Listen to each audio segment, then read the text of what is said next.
Let's bike पैसा। नमस्कार दोस्तों, लेट्स बाइक पैसा में मैं मनीष आपका स्वागत करता हूं। दोस्तों, आज हम बात करने वाले हैं हमारे देश के इन्वेस्टमेंट ऑप्शन में से एक अच्छा विकल्प जिसके लिए हर इंसान तैयार रहता है निवेश करने के लिए। और दोस्तों, वो निवेश एक ऐसा है जिसके अंदर आपको भारत सरकार की गारंटी भी मिलती है। हाँ दोस्तों, हम बात कर रहे हैं पीपीएफ की, पब्लिक प्रोविडेंट फंड। आज के इस वीडियो में हम आपको पीपीएफ से जुड़ी हुई सारी बातें समझाएंगे।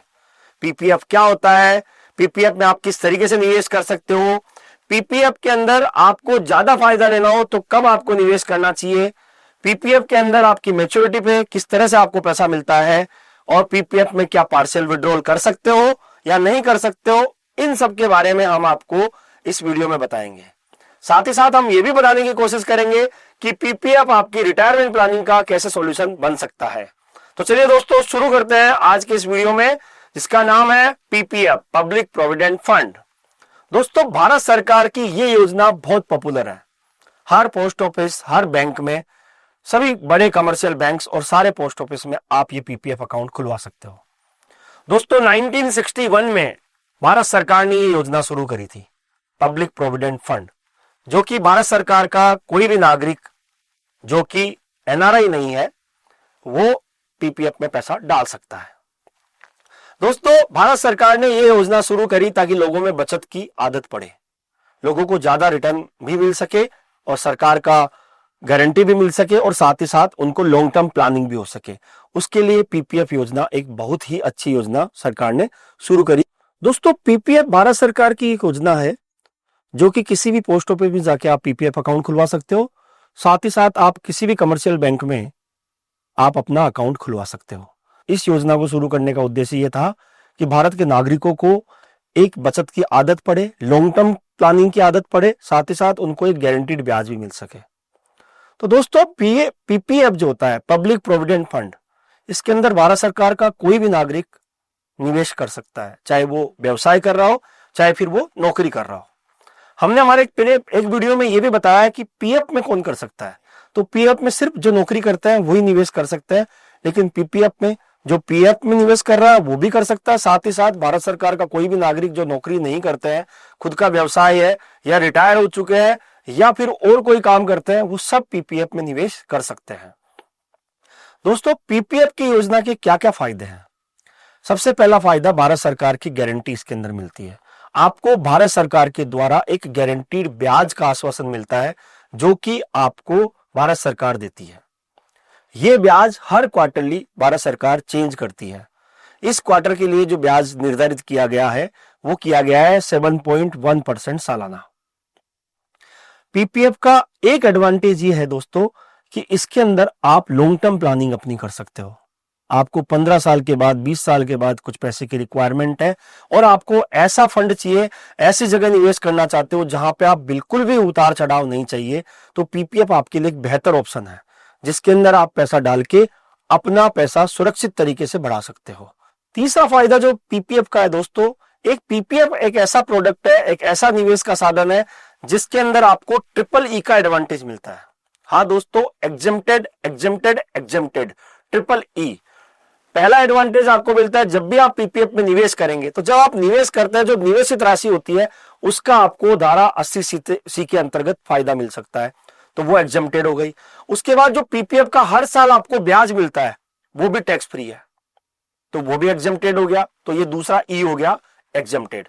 तीसरा ई का मतलब, जब भी आप पीपीएफ विड्रॉल करते हैं इसकी मैच्योरिटी के टाइम में, वो सारा का सारा पैसा आपका टैक्स फ्री निकलता है। ये हो गया तीसरा एग्जेम्प्टेड। तो इसको बोलते हैं ट्रिपल ई एडवांटेज, ई। ये पीपीएफ का एक और बड़ा एडवांटेज है। चौथा एडवांटेज दोस्तों, चूंकि भारत सरकार की योजना है तो पूरी तरह से सुरक्षित है। इसमें किसी प्रकार के मार्केट उतार चढ़ाव का लेना देना नहीं है। हाँ, सिर्फ इसमें एक चीज का कहीं ना कहीं वो है कि भारत सरकार इसकी ब्याज दर निर्धारित नहीं रखती है। अभी 7.1 है, हो सकता है आने वाले समय में कम भी हो या आप ज्यादा भी हो। हर क्वार्टरली भारत सरकार इसके रेट को डिसाइड करती है। अब पीपीएफ अकाउंट आप कैसे खुलवा सकते हो? पीपीएफ अकाउंट खुलवाने कहां खुलवा सकते हैं? आप किसी भी पोस्ट ऑफिस में जाके अपना पीपीएफ अकाउंट खुलवा सकते हो, या आपका जहां भी जिस भी बैंक में अकाउंट है वहां भी आप अगर बात करेंगे तो आपको पीपीएफ अकाउंट खोलने की आपको मंजूरी मिल सकती है। पीपीएफ अकाउंट की कुछ लिमिटेशंस है। लिमिटेशंस मींस या मिनिमम लिमिटेशन तो ये है कि आपको मिनिमम 500 रुपए हर साल जमा कराने ही पड़ेंगे। मान लीजिए आपने पीपीएफ अकाउंट खोल लिया, पीपीएफ अकाउंट खोलने के बाद आप उसमें पैसा नहीं डालना चाहते हो तो लेकिन आपको मिनिमम एक साल में 500 रुपए तो डालने ही पड़ेंगे। मैक्सिमम की भी लिमिट है, आप एक साल में 1.5 लाख रुपए से ज्यादा आप पीपीएफ में नहीं डाल सकते हो। एक साल में 1.5 लाख रुपए से ज्यादा आप नहीं डाल सकते हो। आप साल में 12 बार ट्रांजैक्शन कर सकते हो, 12 से ज्यादा ट्रांजैक्शन आप पीपीएफ में नहीं कर सकते हो। यानी कि आपको अगर 1.5 लाख रुपए पूरा डालना है, आप उसको महीने के महीने 12 महीने में भी डाल सकते हो, आप 1.5 लाख को एक मुश्त भी डाल सकते हो, या आप 3-4 भागों में जिस प्रकार भी आपको सहूलियत मिलती है आप उस तरह से पीपीएफ अकाउंट में पैसा डाल सकते हो। अब हम बात करते हैं कि पीपीएफ कितने साल का होता है। दोस्तों पीपीएफ 15 साल की मैच्योरिटी का होता है। 15 साल का लॉक इन पीरियड होता है। आप अपना पैसा कुछ विशेष परिस्थितियों में ही पैसा निकाल सकते हो, लेकिन वो भी पूरा पैसा नहीं निकाल सकते। आपको पूरा पैसा जो निकलेगा वो 15 साल के बाद ही निकलेगा। 15 साल बाद आपके पास ऑप्शन आता है कि आप अपना पैसा निकालना चाहते हो या उनको 5-5 साल के अंतराल के लिए आप पीपीएफ अकाउंट को एक्सटेंड भी कर सकते हो। कि मान लीजिए आपने आज पीपीएफ अकाउंट खुलवाया 2025 में, आज के 15 साल बाद 2040 में वो मैच्योर होता है। अब आपके पास 2040 में ये एक सुविधा है कि आप उस अकाउंट को 5 साल के लिए एक्सटेंड कर सकते हो या फिर आप वहां पे पैसा विड्रॉल भी कर सकते हो। ये पीपीएफ अकाउंट का एक बड़ा फायदा है कि मान लीजिए आपको 2040 में मैच्योरिटी हुई, आपको अभी उस पैसे की जरूरत नहीं है 2040 में, तो आप उस पैसे को 5 साल के लिए एक्सटेंड कर सकते हो। अब दोस्तों 15 साल का इसमें लॉक इन पीरियड है, तो मतलब अगर आपको कभी पैसे की जरूरत पड़ी तो पीपीएफ अकाउंट कहीं ना कहीं आपको पैसा निकालने में असमर्थता दिखाएगा। लेकिन दोस्तों इसके अंदर पार्शियल विड्रॉल की फैसिलिटी है, लेकिन वो फैसिलिटी आपको 7 साल के बाद मिलेगी। जब भी आपने पीपीएफ अकाउंट खुलवाया उसके 7 साल बाद आपको पैसा निकालने की अनुमति है, लेकिन वो भी सिर्फ 50% राशि। 50% राशि से ज्यादा आप पैसा नहीं निकाल सकते हो। दोस्तों पीपीएफ में मान लीजिए आप 40 साल के हैं और आपने अगर आज पीपीएफ अकाउंट खुलवाया, 1.5 लाख रुपए प्रति वर्ष आप इसमें जमा कराते हैं, तो 15 साल बाद जो आज की रेट है 7.1%, हम उसको आधार मानते हैं, तो 15 साल बाद आपको लगभग 41 लाख रुपए मिलेंगे। दोस्तों 15 साल के बाद आपको पता है कि आपको 41 लाख रुपए मिलने वाले हैं, तो आप दोस्तों अपनी रिटायरमेंट की प्लानिंग या अपने भविष्य के और किसी गोल की प्लानिंग इसके साथ कर सकते हैं। लेकिन दोस्तों 7.1 की रेट है और इसके साथ आपको अपने निवेश में विविधता तो लेनी ही पड़ेगी। ऐसा नहीं कि आपने अपना सारा पैसा ही पीपीएफ में डाल दिया, अदरवाइज सिर्फ 7.1% रिटर्न मिलेगा आपको। लेकिन अगर आपने अपना पैसा और कहीं दूसरे इंस्ट्रूमेंट में भी डाला, जैसे कि म्यूचुअल फंड में डाला, तो आपको थोड़ा सा और रिटर्न मिल सकता है, जिससे आप अपने फ्यूचर गोल्स को और तरीके से मैनेज कर सकते हो। अब दोस्तों हम आपको एक बात और बताने वाले हैं कि पीपीएफ में ज्यादा फायदा लेने के लिए आपको क्या करना चाहिए। दोस्तों पीपीएफ में आपको शायद ये बात पता हो या नहीं हो, पीपीएफ के अंदर हर महीने की 1 तारीख से 5 तारीख के बीच में अगर आप पैसा डालेंगे तो आपको उस महीने का ब्याज भी मिलेगा, अदरवाइज आपको उस महीने का ब्याज नहीं मिलता है। फॉर एन एग्जांपल मान लीजिए आपने 2025 अप्रैल में आपने पीपीएफ अकाउंट खुलवाया, 2025 अप्रैल में आपने पीपीएफ अकाउंट खुलवाया 3 अप्रैल को, तो आपको अप्रैल के महीने का ब्याज भी मिलेगा।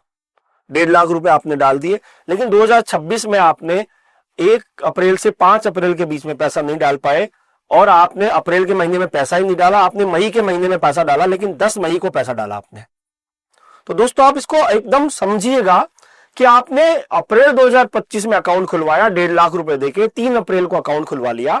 अगले साल जब उसको आपने 1.5 लाख रुपए डालने गए, तो आप अप्रैल 2026 के महीने को स्किप कर गए और मई 2026 में गए, लेकिन उस महीने में भी आप 10 मई 2026 को गए। तो दोस्तों आपको अप्रैल महीने का ब्याज भी नहीं मिलेगा और मई महीने में चूंकि आप 5 तारीख के बाद जमा कराने गए हो, तो आपको मई माह का ब्याज भी नहीं मिलेगा। तो 2026 में जो आपको ब्याज मिलेगा वो सिर्फ 10 महीने का मिलेगा। तो दोस्तों हमने आपको इस वीडियो की शुरुआत में एक बताया था कि पीपीएफ में किस तरीके से आप अपना ज्यादा एडवांटेज कर सकते हो। तो उसके लिए आपको जरूरत है कि आप जब भी पीपीएफ का पैसा जमा कराओ वो कराइए 1 तारीख से लेके 5 तारीख के बीच में।